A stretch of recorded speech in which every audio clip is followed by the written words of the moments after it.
Baik, masih bersama kami di Konspirasi Prabu. Satu pertanyaan tadi yang masih tertinggal, Kang Emil, di segmen sebelumnya. Kalau prestasi yang membanggakan kan tadi 3 besar, Kang Emil sudah disebutkan ya, desa, ekonomi, dan yang ketiga tuh politik arsitektur lewat Aljabar. Tapi kalau ada yang mesti diperbaiki, warisan untuk gubernur selanjutnya, bisa juga kemudian nanti Kang Emil lagi ya, itu apa, Kang? Harus saya akui, transportasi publik lintas kota kabupaten itu kita belum maksimal. Karena harus saya terangkan, kenapa belum maksimal? Karena beda sama Jakarta. Kan saya juga suka dikritik, saya baca, dibandingin dengan Jakarta terus. Dimana Jakarta itu kan kontrolnya, maaf ya, wali kota kan tidak dipilih rakyat. Itu kayak bawahan gubernur banget. Di luar Jakarta nggak begitu. Yang namanya bupati, wali kota nggak bisa disuruh-suruh langsung gubernur. Karena mereka punya rakyat sendiri, punya inilah. Jadi ya, saya selama ini membangun dulu institusi kebersamaan. Lahirlah sampai lobi Pak Jokowi ya, lahirlah Perpres namanya Badan Pengelola Cekungan Bandung Raya. Jadi si kota Bandung, wali kotanya dengan Bupati Bandung, KBB, Sumedang, Cimahi berhimpun. Urusannya 3, urusan transportasi, air, dan tata ruang. Jadi ibaratnya nih, busway-busway-nya itu baru akan dimulai, karena selama ini ngumpulin 5 untuk taat nurut dalam satu institusi itu prosesnya panjang. Jadi minimal pondasinya udah saya berikan. Jadi gubernur berikut ataupun saya jika lanjut jilid 2 akan banyak fokus di transportasi publik. Transportasi publik. Kalau masalah yang lagi rame nih, Kang, terakhir-terakhir ini, Ponpes Al Zaitun. Al Zaitun. Komentarnya Kang Emil bagaimana? Jadi bagaimanapun masalah yang ada di Jawa Barat, saya tentu tanggung jawab.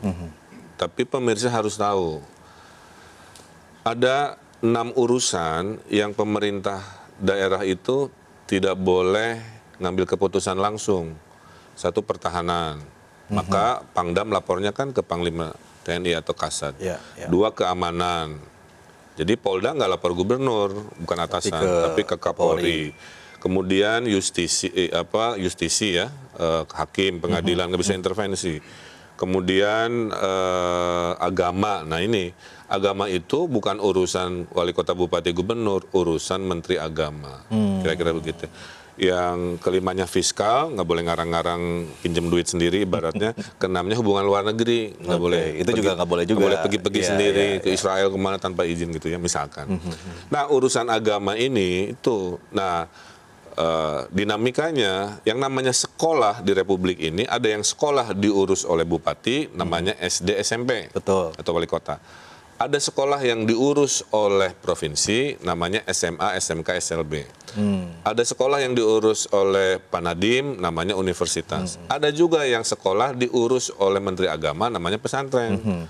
Nah si Al Zaitun ini bukan sekolah dasar yang negeri diurus bupati, bukan SMA yang kewenangan saya, bukan universitas kewenangan pusat, tapi pesantren. Jadi kewenangannya, izinnya, duitnya juga dari negara turun ke anak-anak di sana. Jadi saya mencoba mencari celah untuk menjaga kondusivitasnya. Jangan sampai terjadi huru-hara, kerusuhan. Kan. Makanya terhadap dinamika yang kontroversi, makanya hari ini kan gampang kontroversi ya, tiap pidato kan direkam, dipotong, di-upload. Nah saya per hari Selasa kemarin ini merilis tim investigasi, kerjanya 7 hari. Nah saya berharap pesantren Al Zaitunnya kooperatif untuk tabayun dulu.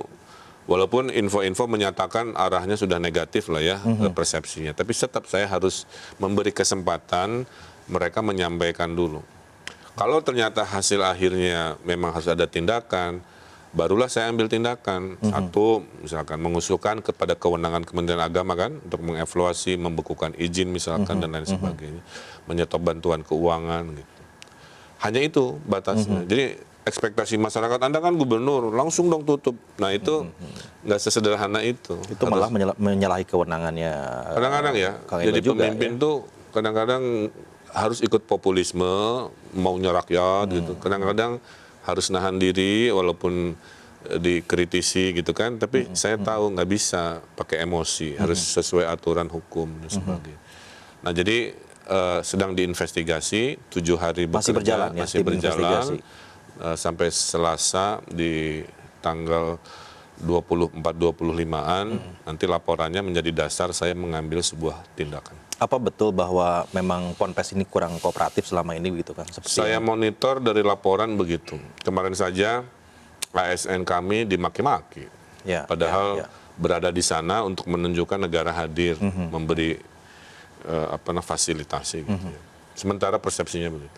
Jadi tanggal 25 atau tanggal 26 hasilnya Nanti saya diberikan sampaikan kepada... ke iNews lah. Iya, siap. Langsung live ya nanti sama Iya, boleh. Kang Gubernur untuk menyampaikan laporannya. Nah, Kang, ini kemarin saya langsung tanya sama netizen, kayaknya kangen sama Kang Emil, jadinya mau nanya apa sama Kang Gubernur begitu. Ada beberapa pertanyaan yang kita kumpulkan, ada di layar sebelah kanan sini nih, Kang. Oh, oke. Coba, nah, ini Ini dari berurutan apa boleh milih? Boleh milih. Kita ada milih. 4 pertanyaan ya. 4 pertanyaan untuk dijawab sama Kang Emil. Pilih yang mana? Kang, Pilih berapa dulu? nomor 4 sesuai lahir saya dan partai saya. Mantap itu. Berapa sih bayaran tertinggi yang pernah Kang Emil dapat sebagai arsitek proyek apakah itu? Waduh, ini buka dapur ya. Buka dapur. Harus dijawab pertanyaan publik ini.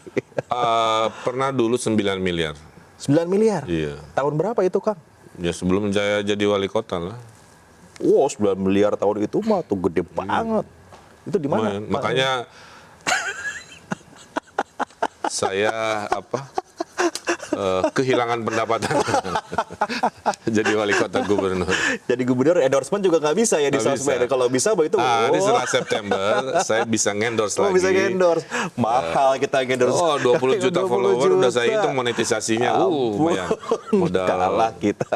Saya mau pansos Proyeknya lah. proyek CBD lah. CBD. Tapi saya nggak sebutkan lokasinya ya, nggak enak. Tapi skalanya tuh skala urban karena kan skala besar, bangunannya juga Itu bikin dikerjakan. apa Kang Emil waktu itu? Ya tower-tower office dan Oke. apartemen Bukan di Indonesia atau di Indonesia? di luar. Luar negeri. Oke, pertanyaan yang pertama tadi Ini. ya, 9 miliar. Ngapain lanjut jadi pejabat kalau gitu Kang Emil? Kalau segitu sih saya. Khairunas anfa'hum linas. Manusia terbaik adalah yang bermanfaat Waduh. untuk masyarakat. Kan 500 Kalau- perubahan saya. Dari pendidikan, dari tadi ekonomi desa gitu kan. Itu bagian itu nggak bisa dimonetize ya Kang Emil ya itu ya. Pilih lagi Kang Emil. Berikutnya. Satu dari Satu. Kenapa satu? Nyoblos nomor 4 semoga jadi nomor 1.